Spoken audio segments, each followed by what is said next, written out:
Drinks பண்றவங்களுக்கு மட்டும்தான் கல்லீரல் பாதிப்பு வரும்னு நீங்க நினைச்சீங்கன்னா அது தப்பு. மது குடிக்காதவங்களுக்கு கூட கல்லீரல் பாதிப்பு வரும்னு மருத்துவர்கள் சொல்றாங்க. என்னன்னு விரிவா இந்த வீடியோல பார்க்கலாம்.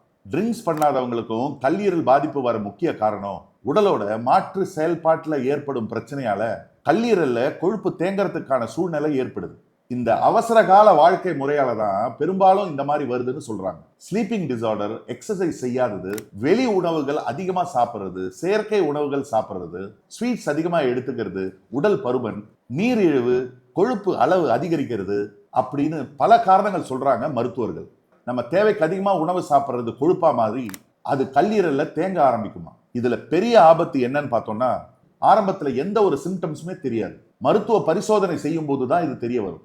இது குண்டா இருக்கிறவங்களுக்கு மட்டும் இல்லாம உடல் அமைப்பு எப்படி இருந்தாலும் இது வர்றதுக்கு வாய்ப்பு இருக்கு. சில பேருக்கு இது அதிகமாகி கல்லீரல் அலர்ஜி, சேதம், கல்லீரல் சுருங்குதல், செயலிழப்பு அல்லது கேன்சர் வரைக்கும் கூட போகுமா.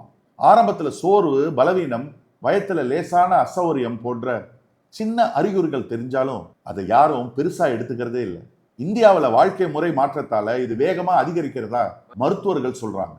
இது கல்லீரல் பாதிப்பை மட்டும் ஏற்படுத்தாம இதய நோய் அபாயத்தையும் ஏற்படுத்துது. ஆனா நல்ல விஷயம் என்னன்னு பார்த்தோம்னா, ஆரம்ப நிலையிலேயே உங்களுக்கு தெரிஞ்சிருந்தா உங்களை நீங்க காப்பாத்திக்க முடியும். 8 மணி நேர உறக்கம், ஆரோக்கியமான உணவுகள், நடைப்பயிற்சி, உடல் பயிற்சின்னு நம்ம வாழ்க்கை முறையை மாத்துறது மூலியமா நம்ம உடம்ப ஆரோக்கியமா பார்த்துக்கலாம்.